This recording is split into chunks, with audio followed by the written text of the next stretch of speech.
Olá, meus queridos amigos. Vamos lá. Começar hoje com a fisioterapia respiratória, iniciando pela anatomia e fisiologia do sistema respiratório. Mas antes eu queria dar alguns avisos para vocês. Pessoal, a partir de hoje, as nossas videoaulas, que eram antes 30 minutos, 40 minutos, vamos reduzir um pouco mais cada vídeo, porém vamos deixar eles mais separados, tudo bem? Com uma continuação, por exemplo, Anatomia e Fisiologia parte 1, parte 2 e parte 3, por exemplo. E deixaremos os vídeos organizados numa playlist aqui no canal do YouTube. Tudo bem? Porque isso vai facilitar a gente fazer novos vídeos aqui pro canal. O canal estava meio parado, eu sei. São poucas pessoas, inclusive, para preparar as aulas, para gravar, então isso acaba dificultando muito. Bem, feito os avisos, agora vamos lá. Fisioterapia respiratória, a anatomia e a fisiologia. Vamos passear um pouco aqui pela anatomia e fisiologia do sistema respiratório. Obviamente não vamos destrinchar o Guyton, o livro do Guyton, tá? Vai ser uma coisa mais bem voltada para concurso público, o que os concursos públicos costumam cobrar desse tipo de assunto, tá bom? Vamos lá. Primeiro vamos dividir as vias aéreas em vias aéreas superiores e as inferiores. As vias aéreas superiores podemos citar o nariz, a laringe, a faringe. Essas estruturas, quais as funções que elas têm? Né? Filtrar, umedecer e aquecer, além de conduzir o ar para as vias aéreas inferiores. Chegando lá nas vias aéreas inferiores, que estruturas nós temos? Temos a traqueia, os brônquios e os pulmões. E quais as funções? É conduzir o ar, agora finalmente, para ocorrer a troca gasosa. Beleza, pessoal? Voltando, vias aéreas superiores quais são? Nariz, laringe, faringe, que vão filtrar, umedecer e aquecer e conduzir o ar para as vias aéreas inferiores. Vias aéreas inferiores essas que são traqueia, brônquios, pulmões, que conduzem o ar para fazer a troca gasosa lá nos alvéolos. Agora, meus amigos, vamos entrar numa etapa que é tema para a questão de concurso público. Vamos entender o que é zona de condução e o que é zona respiratória. Bem, quando a gente fala dessas estruturas do sistema respiratório, vocês entendem que à medida que a gente vai descendo, né, elas vão começando a se ramificar. Ou seja, a traqueia se ramifica em brônquios, depois os brônquios se ramificam em bronquíolos e os bronquíolos se ramificam ainda em bronquíolos terminais e assim sucessivamente. Podemos dividir essas estruturas de uma forma didática para entender a zona de condução da zona respiratória. A zona de condução, qual é a função dela? Seu próprio nome já diz, que é conduzir o ar. Agora, a zona respiratória é onde acontece a troca gasosa. Bem, que estruturas fazem parte da zona de condução? Pela lógica, traqueia, depois vem os brônquios, depois os bronquíolos e a zona de condução termina com os bronquíolos terminais. Fica fácil de decorar assim, hein? A zona de condução termina nos bronquíolos terminais. Beleza. Até essa etapa, pessoal, a gente não tem troca gasosa, é só condução. Tudo bem? Por isso, zona de condução. Agora, quando a gente fala em zona respiratória, aí a gente já começa a ter alguma troca gasosa. E para falar nessa questão, temos aqui o início da zona respiratória com os bronquíolos respiratórios. Isso também facilita a gente decorar. A zona respiratória começa nos bronquíolos respiratórios. Então, é nos bronquíolos respiratórios que já começa a formação de alguns saquinhos aqui, ó. Beleza, pessoal? Esses saquinhos aqui é onde vai ocorrer aí já alguma troca gasosa. Aí, só que esses sacos eles ficam mais robustos, né, nos dutos alveolares e sacos alveolares. Aqui sim é que ocorre uma troca gasosa bem mais intensa. Então, digamos que os bronquíolos respiratórios, eles ainda aí fazem parte de uma zona de transição, tá? E a zona respiratória propriamente dita são os dutos alveolares e sacos alveolares. Ok, pessoal? Agora vamos entender o que é esse negócio de gerações. Porque essa zona de condução e zona respiratória, todas juntas, as duas juntas, compreendem 23 gerações. Vamos entender esse negócio de geração como se fosse o processo de ramificação, tá? Se a gente vê aqui essa figura mais aqui para a direita, vocês podem ver uma sequência numérica que vai do 0 até o 23. Então, a traqueia aqui, nós temos a geração 0. E quando começa a ramificação da traqueia nos brônquios, aí a gente já tem a geração 1. Dos brônquios, vai se ramificando, ramificando. Quando chega nos bronquíolos, aí a gente já tem uma geração 4. Mas enfim, você não precisa decorar qual ramificação é cada etapa aqui não. É só para entender que 16 dessas gerações estão compreendidas à zona de condução, pertencem à zona de condução. Então, a zona de condução nós temos 16 gerações. Vai se ramificar, esses brônquios vão se ramificando, ramificando até os bronquíolos terminais. Os bronquíolos terminais aí a gente já tem 16 gerações, tá bom? Dessa zona de condução. E aí, as outras 7, né, que é para somar as 23, ficam restando 7. Essas 7 gerações compreendem a zona respiratória, tudo bem? Começando dos bronquíolos respiratórios até os sacos alveolares. Temos aí mais 7, beleza? Então, decorem isso. O que é zona de condução, o que é zona respiratória, que estruturas pertencem a cada uma dessas zonas e quantas gerações pertencem a cada zona. 16 gerações pertencem à zona de condução, 7 gerações pertencem à zona respiratória. Somando tudo, 23 gerações. Agora vamos falar sobre o ciclo da respiração. Mas atenção, estamos falando do ciclo normal da respiração. Nós temos um movimento chamado de inspiração e o outro de expiração. O movimento de inspiração, o ar entra nas vias aéreas, é um movimento ativo, onde a gente tem a contração do diafragma. E na expiração, o ar sai das vias aéreas e esse movimento é passivo, ocorre pelo relaxamento do diafragma. É claro que a expiração, ela também pode ser um movimento ativo, mas nós estamos falando aqui de um ciclo respiratório normal. E agora a gente começa a entrar nas particularidades de cada estrutura, né? A gente começa com o nariz, falando sobre as suas principais funções, que é umedecer, aquecer e filtrar o ar e, é claro, conduzir, não é isso? E é composto por um septo nasal, que é uma parede cartilaginosa que vai separar as narinas entre esquerda e direita. E lá no final da cavidade nasal a gente tem uma estrutura chamada de coanas também, coanas, que comunicam a cavidade nasal com a faringe. A gente tem conchas nasais também.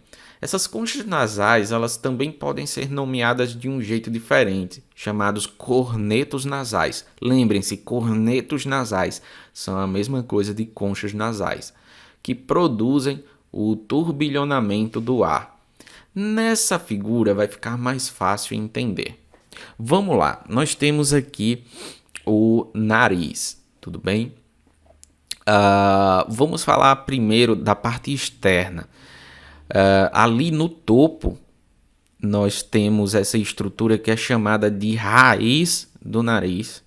Aqui na ponta do nariz, na nossa bolinha do nariz, a gente chama isso de ápice do nariz. E aqui, bem na entrada, nós temos a base do nariz, tá? Embaixo do nariz. A entrada aqui do nariz, essa estrutura aqui, a gente chama de vestíbulo. Aqui é onde se encontram as vibriças, ou seja, os pelos, e tem muita glândula sebácea aqui também. Tá certo, pessoal? E mais aqui para dentro, nós temos a cavidade nasal como um todo. Dentro dessa cavidade nasal, nós temos a concha nasal superior, a concha nasal média e a concha nasal inferior. E percebam que entre uma concha nasal e outra nós temos um espaço, tá? São os meatos. Aqui a gente tem o meato superior, aqui nós temos o meato médio e aqui embaixo nós temos o meato inferior.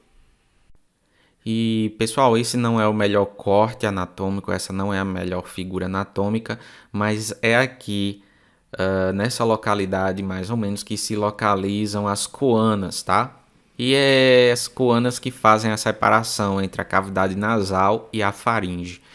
E só a título de curiosidade, para que vocês possam lembrar, caso tenham esquecido, quando a gente fala em faringe e também a gente lembra de laringe, as pessoas se confundem entre o sistema respiratório e o digestório, porque uma dessas estruturas está presente tanto no digestório quanto no respiratório. Essa estrutura é a faringe. Lembrem, a farinha desce pela faringe. Opa, se a farinha desce pela faringe, então quer dizer que a faringe ela participa também do digestório, assim como do respiratório. Tudo bem, pessoal? E para que possamos terminar aqui no nariz, as células olfatórias elas vão ficar aqui em cima, tá bom? Lá no teto da cavidade nasal. Agora vamos falar um pouco sobre a laringe, que é essa estrutura que tem de 3 a 5 centímetros de comprimento e 4 até de diâmetro. Ela serve para quê? Para impedir a passagem de alimentos para o sistema respiratório graças à estrutura chamada de epiglote. E também participa da produção do som. Pessoal, e falando sobre agora a traqueia, é importante a gente saber a localização dela. Por quê? Porque isso é tema de concurso público. Então vamos lá, vamos localizar a traqueia. Ela se estende desde a laringe, no nível ali da vértebra C6, e vai ali até terminar na vértebra T5, onde ela vai se bifurcar em brônquio-fonte direito e brônquio-fonte esquerdo, tá? O nome dessa bifurcação, a gente vai ver daqui a pouco, se chama carina, tudo bem? Então, ela compreende ali de 16 a 20 anéis cartilaginosos, mas não são anéis completos, ou seja, eles não fecham os 360 não. Eles formam um C, ou seja, é um anel incompleto. A parte posterior, ao invés de cartilagem, vai ter o músculo traqueal lá. É esse músculo traqueal que vai dar ainda alguma mobilidade, uma certa mobilidade que essa traqueia precisa. Tudo bem? E olha só como entender a localização da traqueia é importante para a gente. Olha só essa questão da OCP, da EBSER, de 2015. E essa questão a gente não vai resolver ela por completo não. Deixa isso para mais tarde, para um outro vídeo mais lá na frente. Eu só quero que vocês percebam uma única alternativa. Vamos lá. Em relação à anatomia do sistema respiratório, assinale a alternativa correta. Vejam lá, a alternativa ela diz assim: a traqueia se localiza entre a laringe e a carina. Beleza, até aqui tudo bem. Ela estende-se do nível da terceira vértebra cervical até a 10ª vértebra torácica. E a gente percebe que essa alternativa está errada. Por quê? Porque, como a gente acabou de ver no slide passado, a traqueia ela está ali no nível da C6 e vai terminar lá na carina, né? No nível da T5. Beleza? Então isso faz com que a alternativa esteja errada.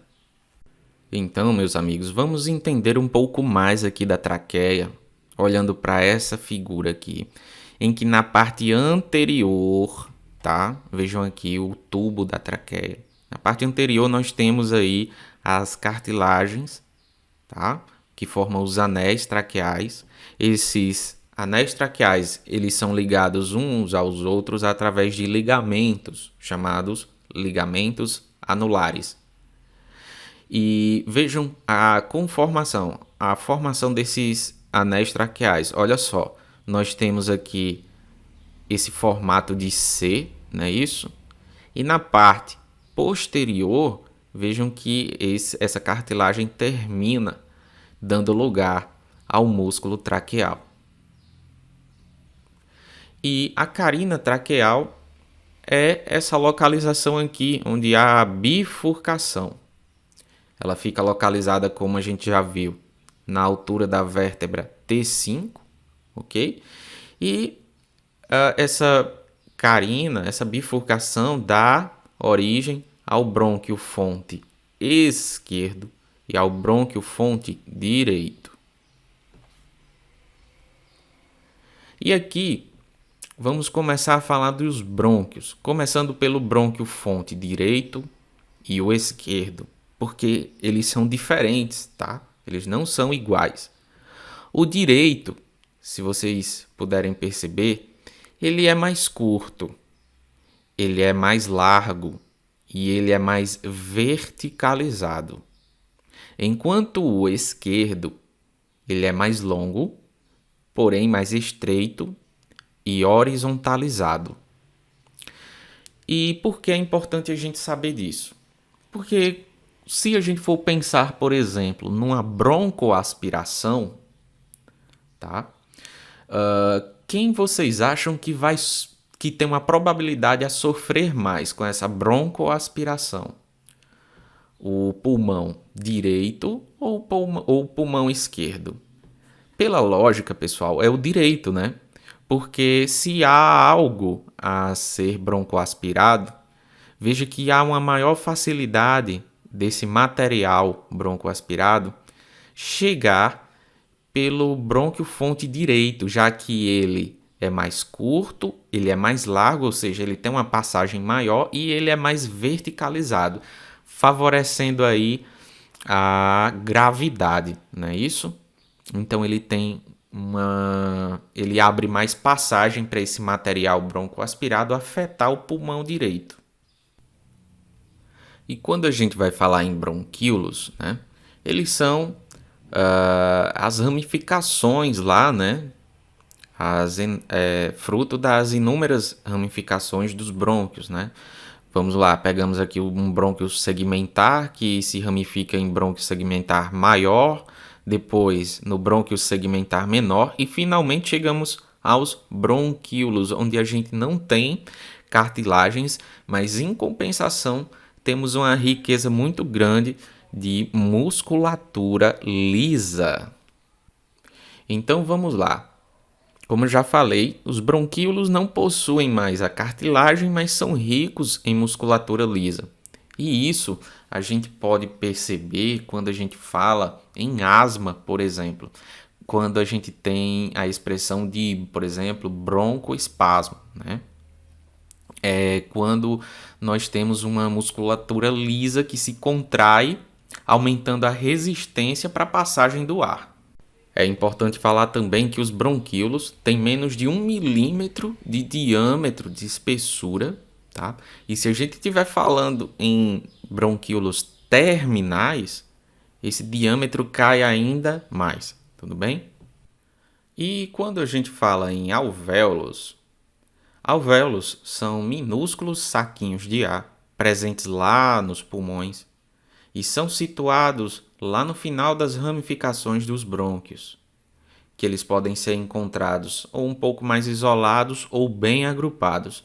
E é lá onde ocorre a hematose, ou seja, a troca gasosa. E o que é que acontece nessa hematose?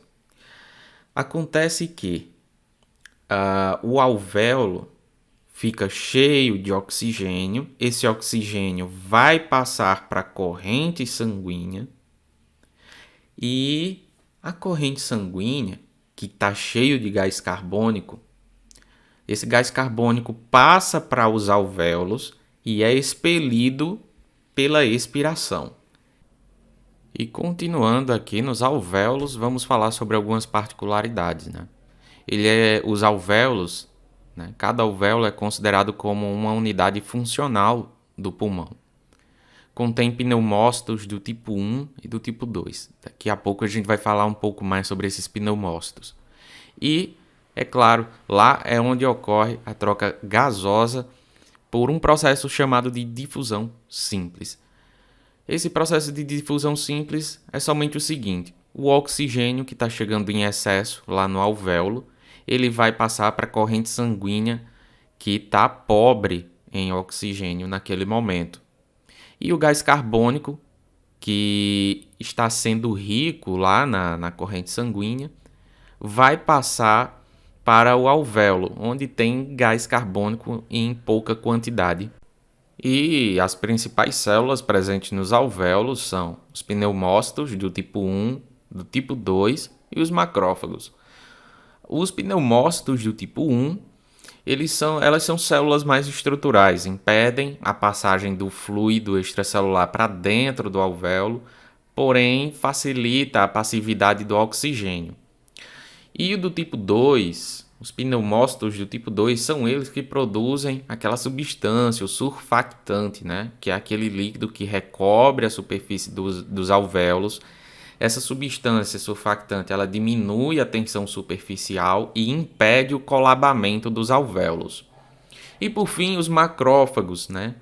São eles quem vão fazer as atividades aí de defesa e também de limpeza, né? Fagocitando corpos estranhos, bactérias e o excesso de surfactante.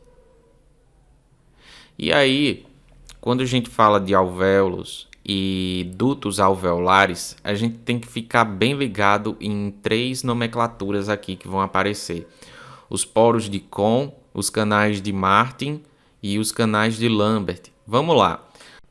Os poros de Kohn vão ser comunicações existentes entre os alvéolos. Então, se vocês prestarem atenção nessa figura aqui de cima, essa parte arredondada é os alvéolos, esses 2 alvéolos, e entre eles, tem uma pequena passagem, tá? Esse é um poro de Kohn.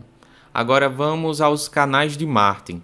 Os canais de Martin, eles vão existir é uma passagem entre dutos alveolares, comunicações entre dutos alveolares, tá bem? E aí a gente ainda tem os canais de Lambert, que vão ser comunicações entre um duto alveolar e o alvéolo propriamente dito. Pessoal, já vamos em um pouco mais de 20 minutos de aula, então eu espero que você faça uma pequena parada, tome uma água, quem sabe um café e retorne para assistir a parte 2 da anatomia e fisiologia do sistema respiratório para concursos de fisioterapia. Vejo você em breve.